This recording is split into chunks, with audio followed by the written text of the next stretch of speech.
अस्सलाम वालेकुम। हमसे सवाल पूछा गया कि ये जो नज़र का लग जाना कहते हैं, कि क्या नज़र लगती है या नहीं लगती और इससे कैसे बचा जा सके। ये नज़र बेसिकली नेगेटिव थाट्स होती हैं लोगों की, और वो उस पॉइंट पर अपनी थाट्स को, अपनी उस एनर्जी को ले जाते हैं। फॉर एग्जांपल, अगर आपको कामयाब है तो आप दूसरे बंदे को सारी एनर्जीज वहीं पे ले आए कि ये तो बड़ा कामयाब है, इसको नुकसान होना चाहिए, फला होना चाहिए। तो क्योंकि वो तमाम एनर्जीज एक बीम की शक्ल बन गई हैं, एक लेज़र की शक्ल बन गई हैं, तो वो अटैक करना शुरू करती हैं। हमारे ऊपर जो रोशनी का जिस्म है उसको कुछ नहीं होता, लेकिन उसके जो कनेक्शंस हैं उनमें कहीं ना कहीं प्रॉब्लम आ सकता है, और ये हर एक को नज़र लगती भी नहीं है। यहाँ ये सवाल आता है कि जो अंग्रेज़ों ने इतनी तरक्की की है, क्या उनको नज़र लगती है कि नहीं लगती। कुछ वाक़यात का हमें पता चलता है, कुछ का हमें वाक़यात का पता नहीं चलता है। उनमें भी ये साइकिक पावर्स वाले होते हैं जो मामलात को चलाते हैं और देखते हैं और दुरुस्त भी करते हैं। तो दूसरी बात यह है कि जब हर एक के पास अपना खाने के लिए काफ़ी कुछ होगा तो दूसरे को क्या नज़र लगाएगा। हाँ, जो हमारे ममालिक हैं इनको लूटा गया है मुख्तलिफ हीलों बहानों से, और जो दौलत है वो एक जगह मुर्तकिज़ हो गई है, चली गई है। अभी भी आप देखें ना, आज़ाद हुए भी हम सूद दे नहीं रहे उनको, कितने पैसे सूद दे रहे हैं। अगर वो पैसे वहाँ पे नहीं जाते तो आपके मुल्क में रहते तो आप ठीक हो जाएंगे ना, कोई प्रॉब्लम नहीं आएगा। हर एक के पास जब अपना खाने के लिए होगा तो क्यों नज़र लगाएगा। तो लेकिन क्योंकि अभी जो मौजूदा हालात उसमें हमारा जो डीएनए है वो भी अक्सरियत का और तरह का है। मैंने अपनी रूहानी नुक्ता नज़र से जब देखा था तो ये जो हमारे जो इलाके हैं इनके डीएनए में बड़ा फ़र्क है। ये डीएनए ज़्यादा पेचीदा और तरह का है, उनका डीएनए काफ़ी फ़र्क है इस चीज़ में। चलें खैर, इसको तो फिर कभी डिस्कस कर लेंगे। तो खैर, अभी हमारे माशरे में जब कोई कामयाब होता है तो जब हम बैठते हैं, इवन ऐसे लोग मैंने देखे हैं कि आपके साथ जो दोस्त बैठे हैं ना, वो हकीकत में कोई दो दोस्त नहीं है आपके। यकीन करें, आप हैरान हो जाएंगे इस बात से। कोई होगा, कोई 100 में से 1-2% ऐसे होंगे, बाकी यकीन करें वो साथ बैठे हैं लेकिन वो अंदर से आपके मुखालफ हैं। इस तरीके से ये सहेलियां हैं या दोस्त हैं, जी फलां मेरी दोस्त, वो ये वो, यकीन करें सिर्फ मतलब है। अगर जैसे ही वो मतलब पूरा होता है, वो जनाब वो कौन और कहाँ हमने कोई एक भी चीज़ ली है।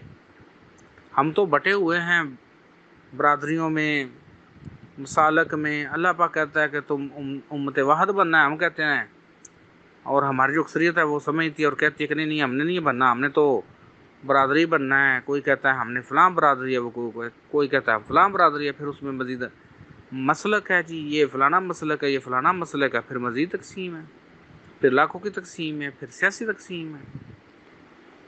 तो जब इतनी तकसीमें हैं आपके अंदर, तो क्या किसी ने किसी का सही तरह से दोस्त बनना है। तो हाँ, सोच तो रहा है ना नेगेटिव एनर्जी। जब नेगेटिव एनर्जी बार बार रिपीट होती है तो उसके असरा ज़रूर आते हैं। अभी एक भाई ने मुझे कुछ आप सब के बारे में भेजा और उसने फजूल सी कुछ बातें लिखी। मुझे बड़ा दुख हुआ उन बातों को पढ़कर। कुरान पाक एक मुकम्मल किताब है। मैंने कोई कुरान पाक की आयत ऐसी नहीं देखी जिसकी समझ ना आई हो या जो बड़ी मुश्किल हो। ऐसा हो ही नहीं सकता।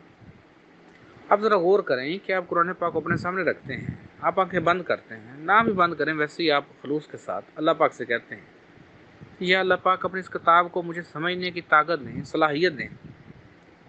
तो बताइए, अल्लाह पाक आपको सलाहियत दे देंगे कि नहीं दे देंगे। कैसे हो सकता है कि खलूस से नीयत से कोई बंदा अल्लाह पाक से मांगे तो उसको वो चीज़ ना मिले।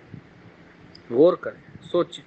अल्लाह अपने आप को हय्यो क़य्यूम कहते हैं। अल्लाह पाक कहते हैं कि मैं ज़िंदा और कायम रहने वाला हूँ, ला यमूत, उसको मौत ही नहीं आनी। तो है ही कमाल, उससे बढ़कर कोई चीज़ है ही नहीं है। उससे बढ़कर रहम करने वाला कोई नहीं, उससे बढ़कर करम करने वाला कोई नहीं। जब आप उससे मदद के लिए उसको पुकारेंगे तो मदद आएगी ना आपके लिए। जैसे जैसे आप कुरान पढ़ते हैं, इसमें भी एनर्जी है, वो भी आपको मिलती हैं। या आप सिंपल तौर पर जस्ट उस चीज़ को फील ना कीजिए। बस आपके ऊपर कोई नेगेटिव एनर्जी तभी असर कर सकती है जब आप उसको फील करते हैं। अगर आप उस नेगेटिव एनर्जी को फील नहीं करते तो फिर नेगेटिव एनर्जी आप पर असर नहीं कर सकती, जो मर्जी हो जाए। ये कानून है। किसी न किसी तरीके से आप उसको हिला देते हैं, कहीं ना कहीं ऐसा हो जाता है कि जहाँ से वो नेगेटिव एनर्जी आपको पर अटैक करती है। और اس میں تھوڑا سا مزید اضافہ کر دوں، یہ جو کہہ رہے ہیں نا 2026 میں دنیا ختم ہو جائے گی، بالکل جھوٹ ہے، ایسا کچھ بھی نہیں ہونا۔ یہ ہمارا شعور بڑھ رہا ہے، آہستہ آہستہ ہم اس طرف جا رہے ہیں، جو 2033 سے 40 کے درمیان ہمارے اس شعور نے بڑھنا ہے، وہ اس کے بعد گولڈن ایج ہے، اور کمال ہو جائے گی انسانیت جو ہے، بڑا پرسکون کام ہو جائے گا سارا ایسا۔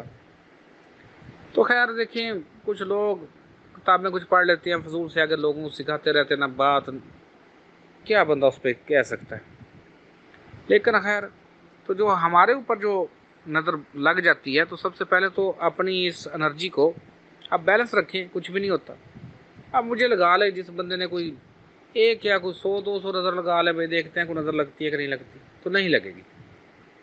لیکن آپ لوگ جو ابھی اس میں مکمل نہیں ہے، تو آپ اپنی توجہ کو اپنے سر سے شروع کریں، چاروں طرف گھما دیں، سر سے لے کر پاؤں کی طرف، فرنٹ سے، بیک سے، دائیں سے، بائیں سے، اور کلوز کریں کہ ہر جو نیگیٹو انرجی ہے وہ ختم۔ اسے صبح کریں، اس طرح شام سے کریں۔ تو اگر آپ اپنی توجہ کو نیچے سے اوپر کی طرف لے آئیں پھر بھی ٹھیک ہے۔ تو بیسکلی کیا ہوتا ہے کہ ہم اگر اپنے مائنڈ کو یا سب کانشیس کو کسی بھی طریقے سے پیغام بھیج دیں کہ ہمیں یہ نیگیٹو انرجی نہیں لگے گی، تو آپ کو نہیں لگے گی۔ لیکن اگر آپ فیل کر دیں کہ ہاں لگ رہی ہے یا لگ چکی ہے، تو بس پھر ہو گیا۔ جیسے ہی آپ نے فیل کیا، آپ نے اس نیگیٹو انرجی کو راستہ دے دیا، اور اب نیگیٹو انرجی ضرور آپ کو فیل ہوگی۔